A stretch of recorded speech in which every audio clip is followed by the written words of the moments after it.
Construir uma família em plena pandemia. Enquanto muitos perderam suas famílias, nós sensibilizamos com isso. Mirelle e Antônio construíram a sua família.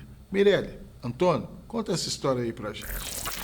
Bom, minha infância foi uma infância muito feliz, onde eu morava numa rua de terra e a gente brincava muito na rua, muito mesmo. Na minha época, né? Tinha queimada, rouba-bandeira, vôlei e tantas outras coisas. Pela minha altura, comecei a jogar vôlei muito cedo mesmo. E treinava, tinha horário de estudar, tinha horário de treinar, tinha horário de brincar, né? Tive uma infância onde o que eu mais me recordo da minha infância são as brincadeiras na rua. A gente juntava toda a rua ali para brincar a tarde toda, até a noite, até antes dos meus pais chegar. Dava 5 minutos antes do horário, eu entrava. Então, aos 9 anos, eu comecei a olhar os meus irmãos e eu cuidava de toda a casa. Meu irmão do meio me ajudava com as tarefas domésticas, né? A gente dividia, um arrumava a casa um dia, o outro lavava vasilha no outro dia, e a gente fazia isso. Eu fazia com mais, né? Mulher faz com mais cuidado e homem fazia porque tinha que fazer.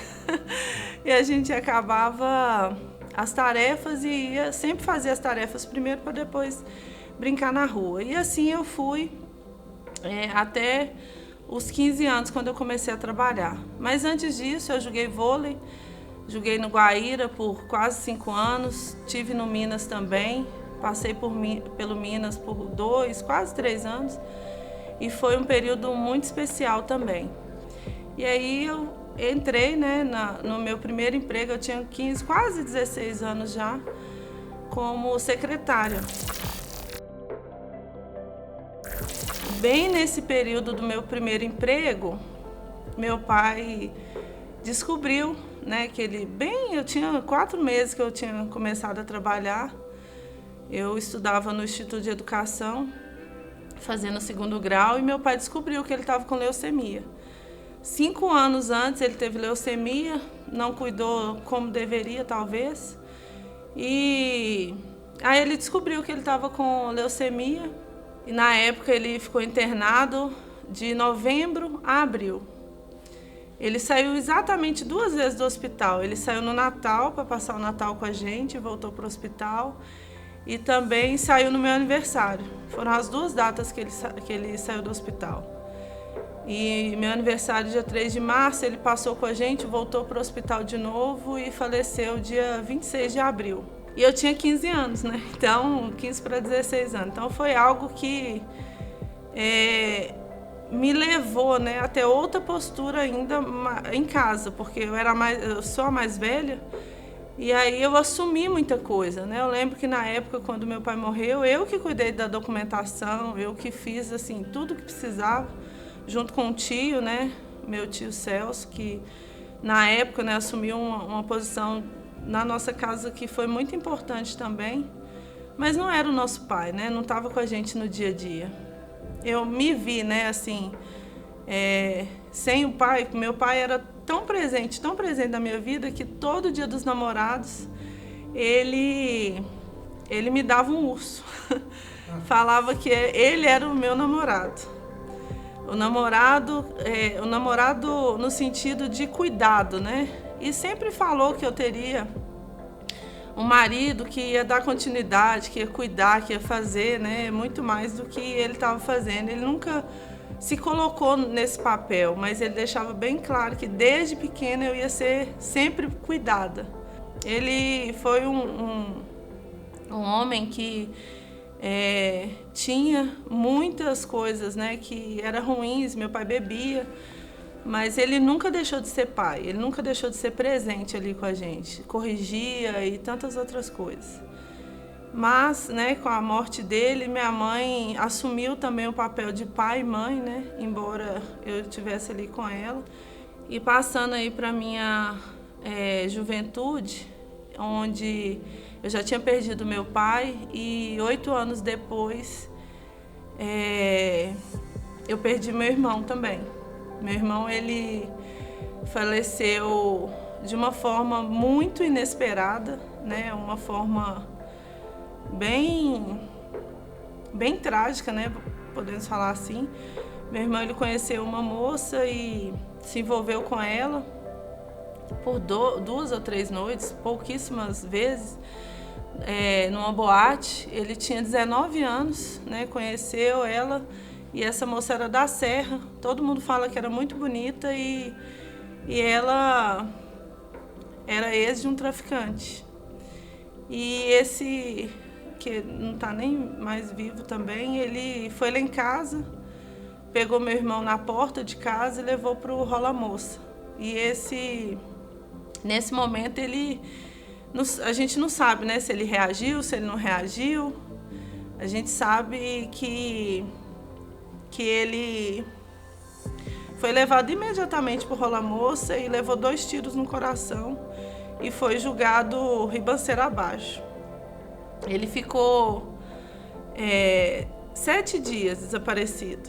Foram 7 dias onde a gente não dormiu, a gente não comeu, né? Hoje eu entendo e vejo assim, algumas mães que perderam seus filhos, né, desaparecidos. Hoje eu vejo assim, a força que Deus dá para essas pessoas, porque você não saber o paradeiro de uma pessoa, né, não saber se está comendo, se está chorando, se está sendo machucado, se está sentindo frio, né? Como que está dormindo, assim, é desesperador. Foram 7 dias assim que eu não consigo nem descrever o que eu senti, que eu passei, porque a gente não tinha notícia.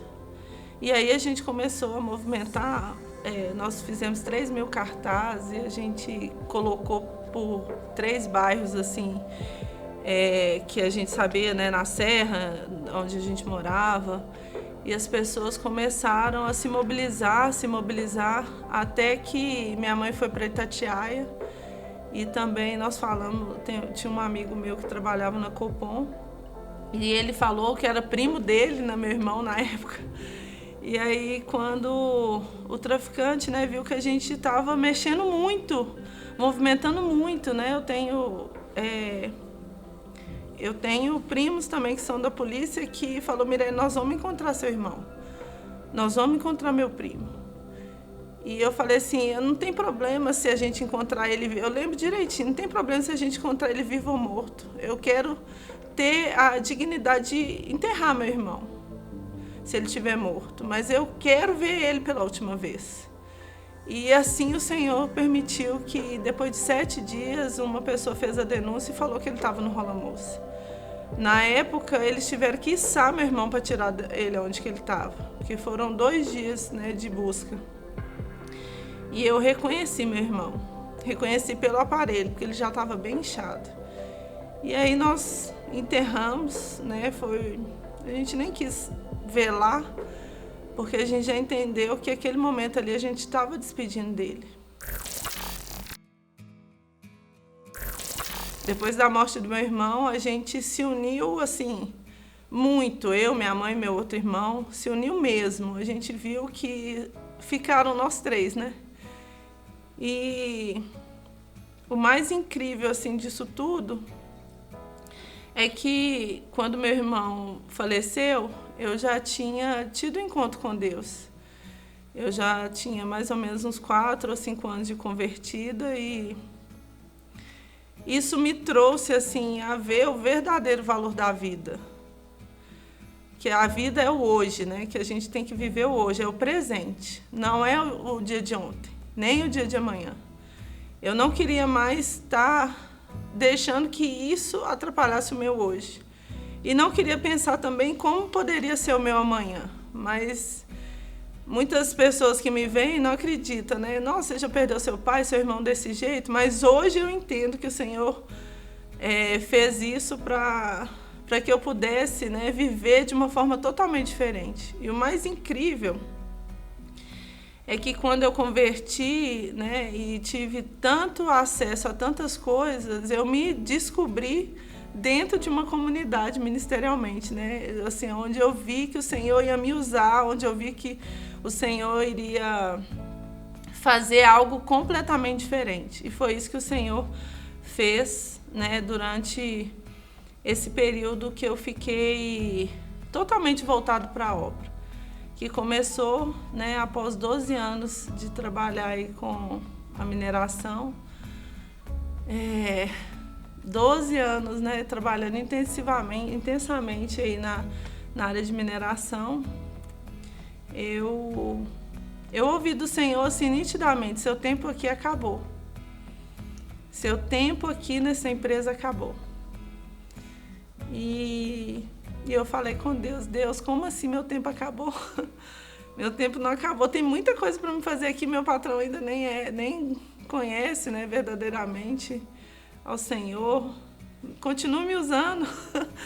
E lá a gente fazia célula 6 horas da manhã, a gente fazia culto todo mês.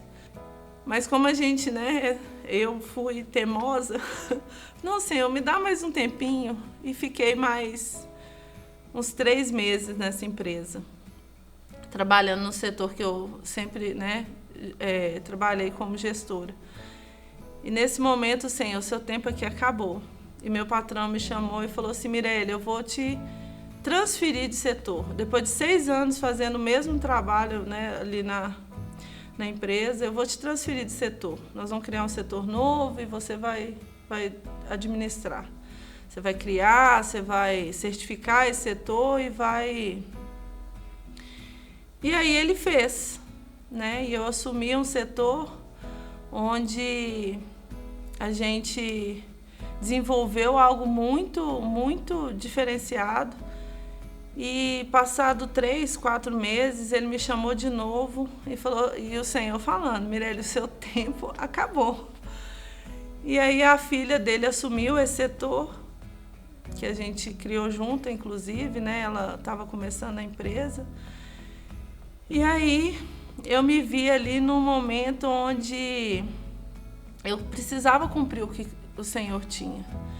E ao me chamar, né, falando que a filha dele iria assumir esse novo setor também, a outra filha, ele falou que queria me desligar da empresa para assumir uma outra empresa dele.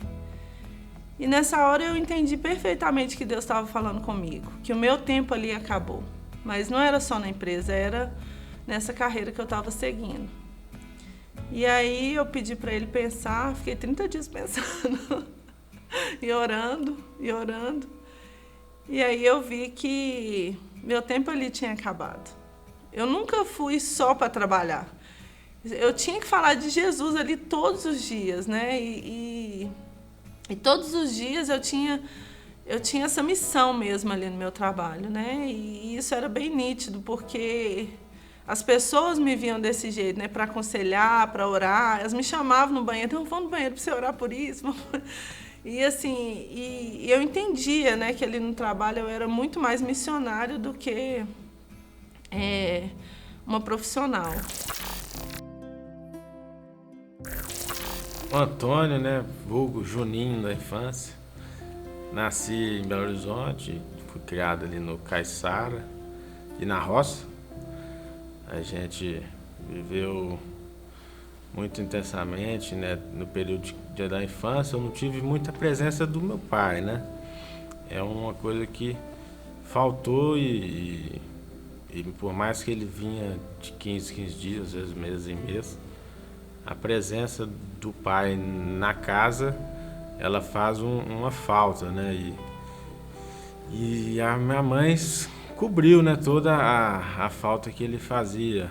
Eu tive as oportunidades que não pude seguir, né? No esporte eu ia para a escolinha do Cruzeiro ali com 6, 7 anos, fiz os testes, tudo, mas minha mãe não tinha tempo para me levar.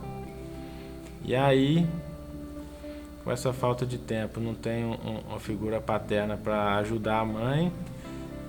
Foi a primeira coisa que eu lembro, assim, que me deixou muito chateado com a falta, né, poxa, queria tanto estar naquela escolinha ali e não pude, mas A gente não entende os propósitos de Deus, a gente começa a entender e aí vai compreender o plano de se voltar para o reino, né?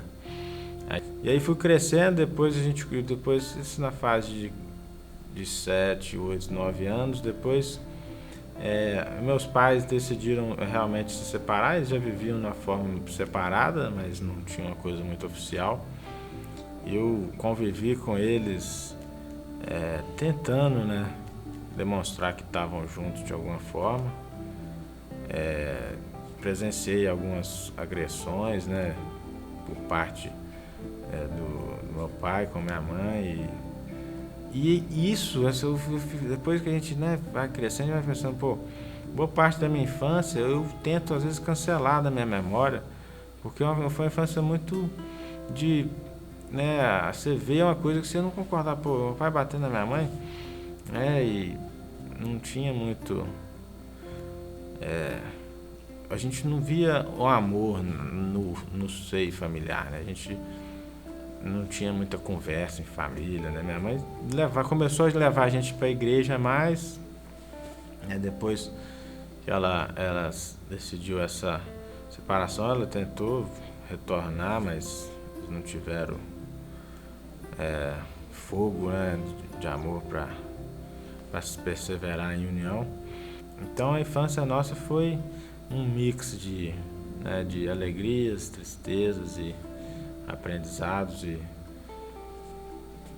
decepções, né? A gente teve muitas alegrias e também muitas decepções. A gente foi se forjando, né? Depois de um tempo eu fiquei mais na adolescência, antes ali dos 14 anos, eu comecei a ir mais para Uberlândia, que é uma tia também, que é a terceira, a segunda mãe, a Janete, que recebia a gente lá e eu ficava lá com meus primos. E a gente cresceu junto, né? E era a referência de lar que eu tive. Foi a referência de lar que eu tive, porque meu tio e minha tia, eles tinham as questões deles também, mas eles permaneceram unidos, né, em família. E aquilo, eu gostava muito de ficar lá, porque era assim, o tipo de casa que eu gostaria de ter quando eu era pequeno. Mas não tinha, né? A gente tinha que voltar para casa, tinha que voltar para Belo Horizonte, voltava. Aí, na minha adolescência, né, a gente viveu experimentando algumas coisas. Tomei algumas decisões erradas, né? Me envolvi com drogas, me envolvi com companhias que não levavam a gente para um caminho de santidade, um caminho de retidão, né? Me envolvi com a bebida, comecei, né, a beber muito. Como assim, você não tem uma figura paterna para você conversar e para ele te instruir, né, te dar um conselho, te dar sobre a vida, você vai, né, você vai querendo se posicionar no mundo, né, você se envolve com as coisas querendo se envolver com os grupos ali, e pertencer ao grupo, né? A gente não tinha uma família para pertencer, né? A gente tinha uma casa que tinha os irmãos e a mãe, e aquilo é a nossa família, né? Mas antes de eu conhecer a Mirelle, eu estava passando por um processo de autoconhecimento, né? Tava aí com 28 anos, aí já estava chegando a 29, então você começa a pensar, a gente, né, enquanto pessoa, a gente fica brincando no bailado da vida, né? A gente fica você nasce criança e aí, se você não tem uma referência de ter retidão, de andar no caminho focado, você fica vendo. E no mundo, né? O mundo, o que tem? Tá tudo permitido, a mistura que sem pé nem cabeça. E aí eu comecei a refletir muito, né? E trabalhando buscando a Deus, meu Deus, eu já estou nessa idade, eu vou construir, o que eu tenho que tomar a decisão. A primeira coisa que eu falei quando, né, que tornou, acho que virou a chavinha da Mirelle, É que a gente se conheceu no voluntariado, né? Eu estava decidido a estar no voluntariado e estar voluntariando e não vou sair. E se você está decidido, está empenhado em fazer aquilo, procure fazer. Você vai arranjar tempo para fazer. Aí, a primeira conversa que a gente teve, né?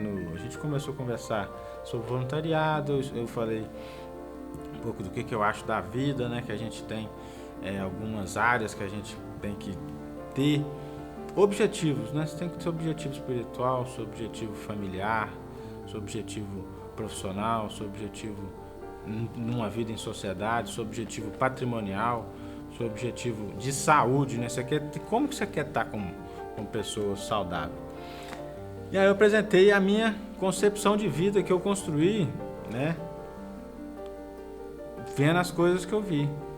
E aí essa concepção começou a mostrar, eu acho que isso despertou nela alguma coisa, porque ela estava focadona ali no trabalho, né? Só queria saber de ação.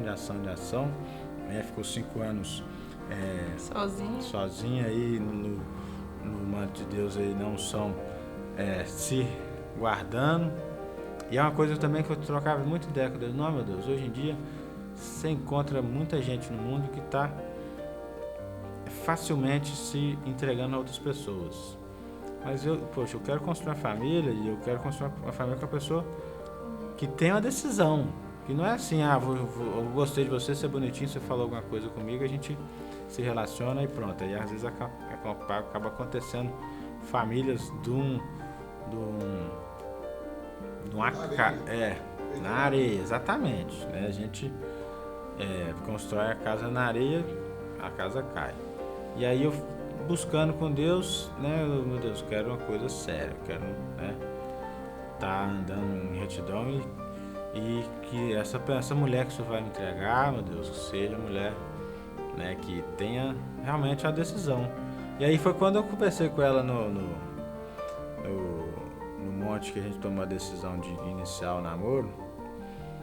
A gente já estava conversando sobre a vida e tal, sobre voluntariado, sobre o que você quer fazer da vida, né? A gente tem uma coisa que arde dentro do peito da gente assim, não, eu quero fazer isso. Que às vezes é apagado porque as pessoas não estimulam a gente, né? Ela fala, poxa, a criança nasce, não, eu quero ser bombeiro, quero ser professor, quero ser não sei o quê.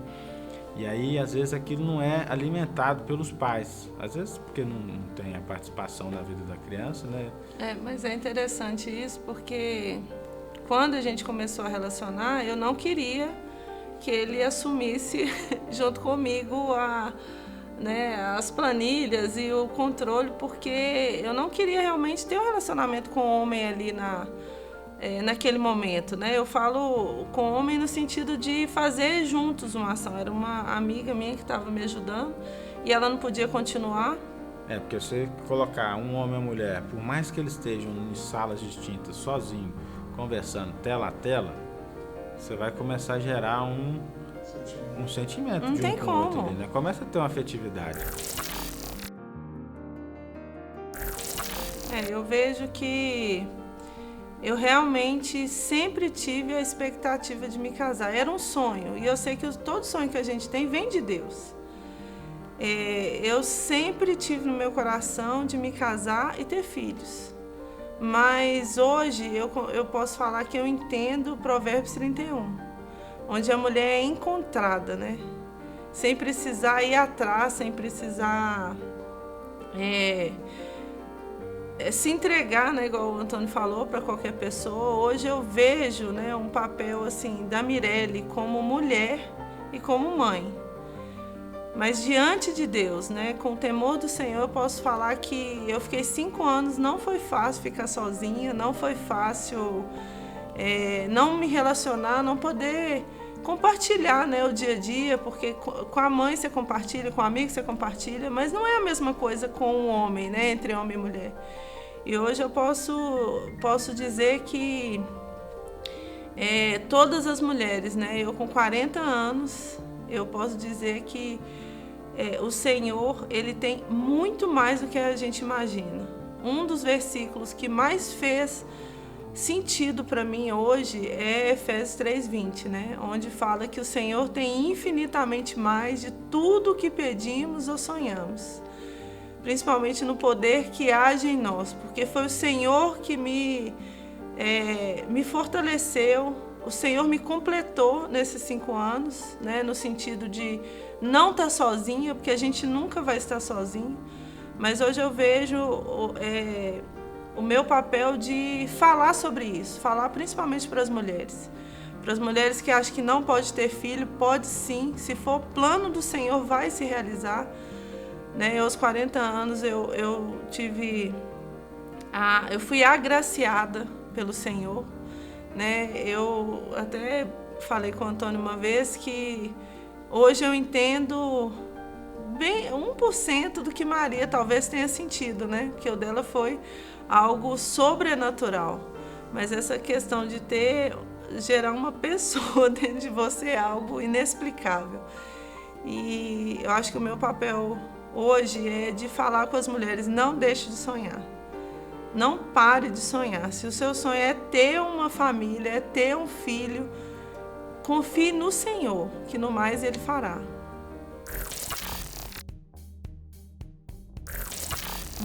Emanuel. A dádiva que Deus, né, privilegiou a gente de gerar e de cuidar, de instruir, né, e de participar do crescimento dele, né, de colocar essa ficha que caiu na nossa cabeça mesmo, né, que a gente vive num mundo hoje que as pessoas às vezes não deixam cair a ficha, fica segurando ela. A família é o que vai perdurar. Não adianta você ficar andando para tudo quanto é lado aí, ficando com uma pessoa, ficando com outra. Porque uma árvore, ela só dá fruto quando a raiz está forte lá na terra firme e fértil. Quando o tronco cresceu, os galhos estão fortes, aí os frutos vêm. Por quê? E a família se faz como é que? Um homem e uma mulher firme, enraizado. E a gente passa por tempestade, né? Passa por terremoto, passa por queimada, passa por um tanto de coisa, a árvore continua, né? Firme. E é muito legal, né? Porque discute, a gente é ser humano, eu entendo uma coisa, ela entende outra, a gente alinha, né? E aí depois a gente tá em unidade.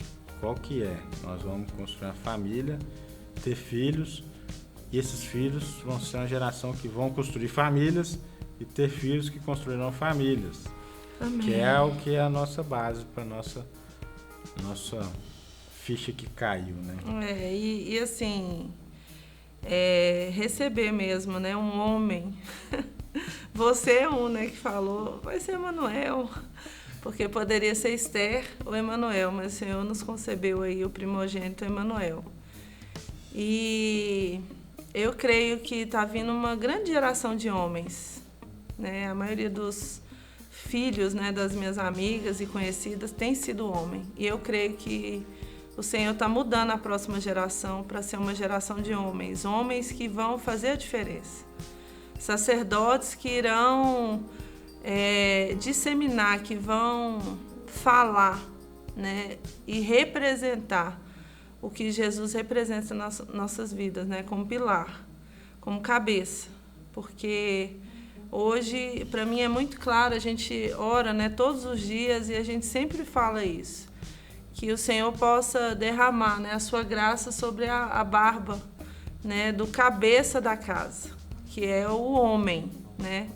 Por mais que tenha famílias que a mãe que esteja à frente, é importante ter o homem, a figura do homem. E isso não vai mudar no coração das mulheres, isso vai mudar no coração dos homens.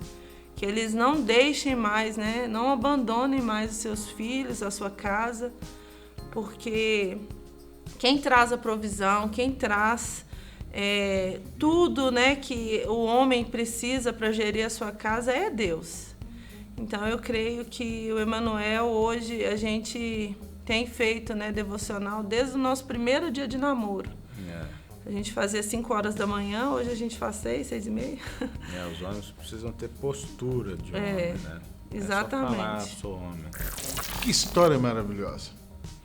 Ainda há vida no meio da morte. Esse foi o grande exemplo que nós tivemos hoje. Muito obrigado e até o próximo programa.